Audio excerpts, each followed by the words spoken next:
Olá, meus amores! Hoje a gente vai continuar no Novo Testamento, Mateus, capítulo 9, versículo 14. O jejum. Então chegaram ao pé dele os discípulos de João, dizendo: Por que jejuamos nós e os fariseus, muitas vezes, e os teus discípulos não jejuam? E disse-lhes Jesus: Podem, porventura, andar tristes os filhos das bodas, enquanto o esposo está com eles? Dias, porém, virão em que lhes será tirado o esposo, e então jejuarão. Ninguém deita remendo de pano novo em vestido velho, porque semelhante remendo rompe o vestido e faz-se maior a rotura.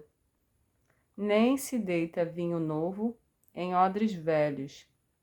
Aliás, rompem-se os odres e entorna-se o vinho, e os odres estragam-se, mas deita-se vinho novo em odres novos, e assim se conservarão.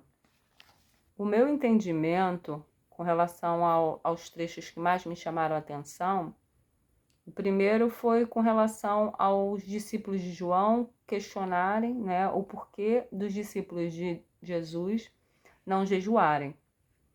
Naquela época, eles tinham o hábito de jejuar sempre, várias vezes, né? Só que assim, o jejum era para entregar a Deus, né? E como Jesus era o Filho de Deus, durante o período que ele estivesse na terra com os discípulos, não tinha necessidade de fazer jejum, eles estavam vivenciando junto ali. Tanto é que quando ele diz, dias, porém, virão em que lhes será tirado o esposo, então jejuarão. Ou seja, quando ele fosse crucificado, né, e já não tivesse mais presente com os discípulos, aí sim, nesse momento, se faria necessário o jejum. E o outro trecho que me chamou também a atenção foi com relação a deitar vinho novo em odres velhos e remendo novo em vestido velho. Jesus mostrou com a vinda dele que a lei era muito mais ampla, ela tinha muito mais detalhes que não se praticava. Então, era para se abrir ao novo. Ao novo é quem? Era Jesus, aos ensinamentos de Jesus, porque Jesus trouxe muito mais ensinamentos. Ele pegou a lei e abriu a lei. Ele não contrariou a lei, ele abriu a lei. Ele ampliou o conhecimento. Então, essa questão do novo, né? De se abrir ao novo. Se abrir ao novo conhecimento que Jesus estava apresentando. E a questão do jejum, sim, agora se faz necessário. Jesus já não está mais aqui conosco. Então, já se faz necessário o jejum. E para que é o jejum? Para nos aproximarmos de Jesus, né? Nos aproximarmos de Deus. O jejum me ajudou muito na questão do autocontrole. Porque quando eu jejuo, né? Entrego a Jesus, eu tenho o compromisso, não é só deixar de comer algo, não é só a restrição, é o compromisso. Então você tem um compromisso com Jesus, então você não pode falhar. E durante esse compromisso não é só não comer, é você não pode falar palavras que vão ofender outras pessoas. Você tem que controlar mais o que você fala, né?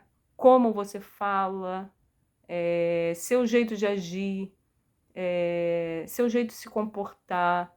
E como você tem um compromisso, né, com Jesus, é uma forma também de se aproximar dele mais. É uma forma de estar mais presente.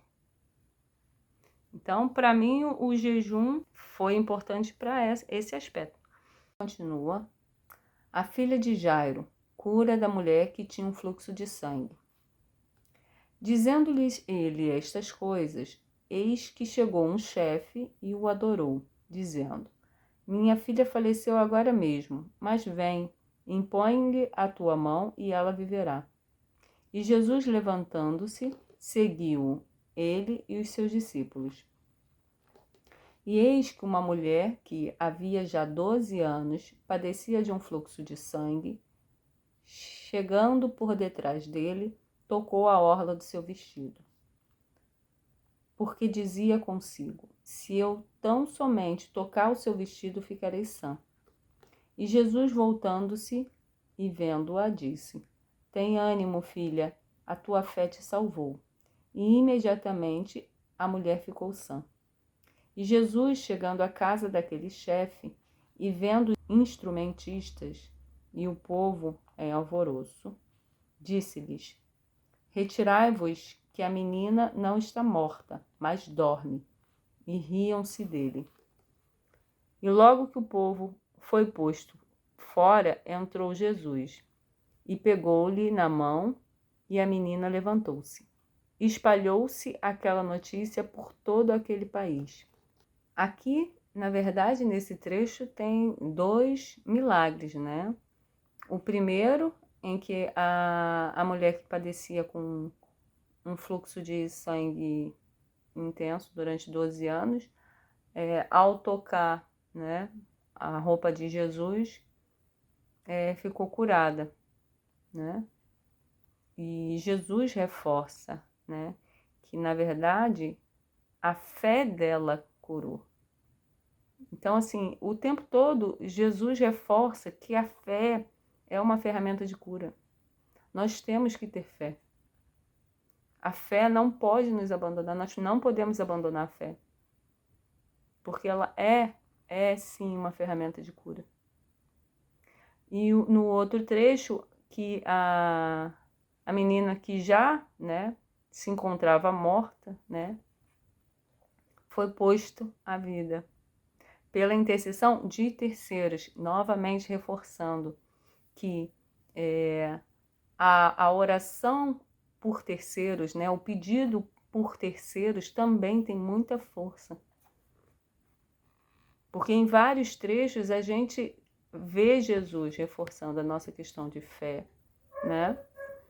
A fé, reforçando que a nossa fé cura e reforçando que a nossa intercessão por outra pessoa, né, também cura.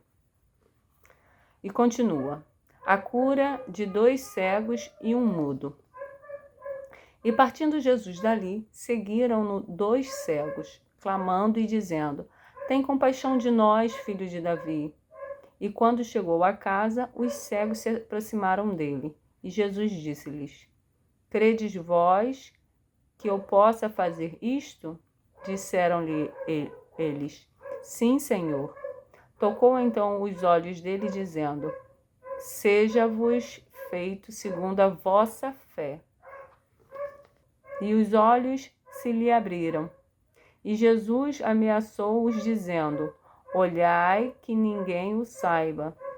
Mas tendo eles saído, divulgaram a sua fama por toda aquela terra. E havendo-se eles retirado, trouxeram-lhe um homem mudo e endemoniado. E expulso o demônio, falou o mudo. E a multidão se maravilhou, dizendo: Nunca tal se viu em Israel. Mas os fariseus diziam: Ele expulsa os demônios pelo príncipe dos demônios. Então, desse outro trecho também teve 2 curas, né? A questão da cura do cego, onde ele reforça novamente: seja-vos feito segundo a vossa fé. Ou seja, ele atende ao pedido, né? A fé pela cura. E o segundo, né, que a questão do mudo, que além de mudo ainda estava possuído, que ao ser expulso o demônio, ele voltou a falar.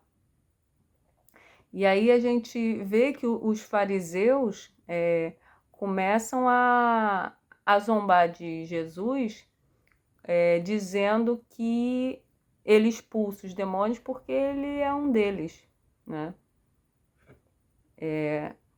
Quando, na verdade, Jesus fazia só o bem. Jesus libertava as pessoas, dava felicidade, dava nova vida. E isso acontece nos dias de hoje.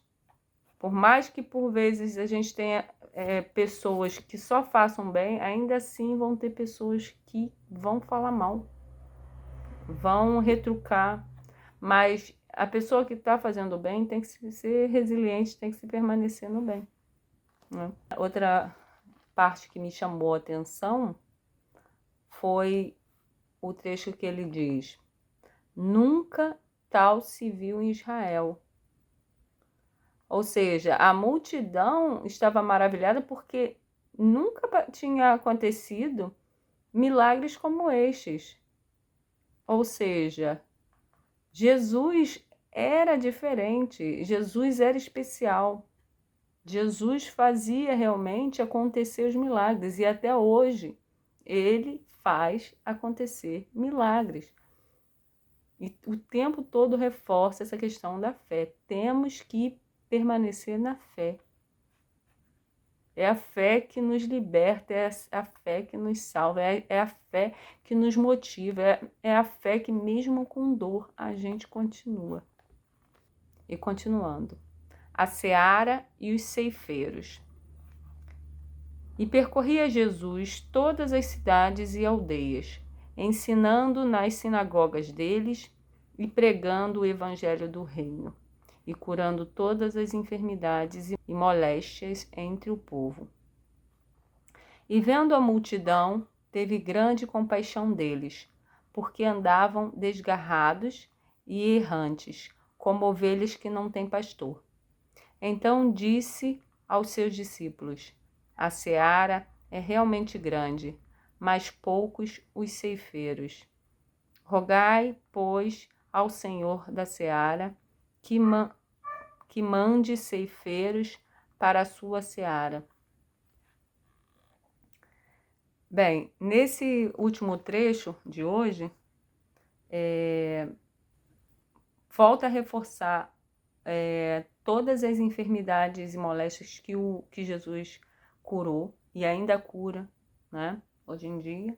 E a gente tem muitos relatos, né? Hoje em dia com as redes sociais é até mais fácil de pegar depoimentos de pessoas que foram curadas ou que receberam um milagre, né? E a outra questão é com relação à última parte que ele fala. A seara é realmente grande, mas poucos os ceifeiros. O meu entendimento nesse trecho é que nós temos muito a fazer na questão da evangelização.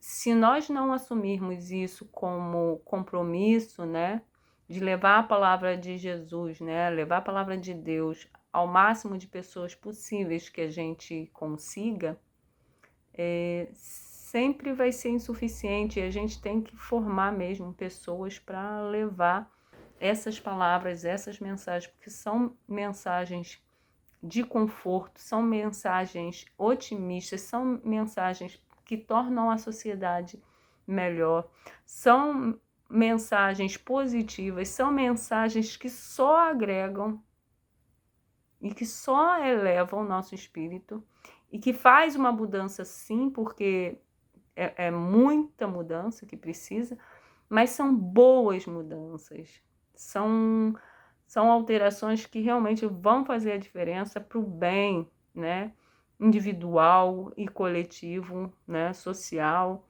Então, nós precisamos sim assumir isso como compromisso e fazer a nossa parte. Bem, por hoje é isso. Espero que tenham gostado e vamos continuando nossa aprendizagem. Até amanhã, se Deus quiser. Fiquem com Deus.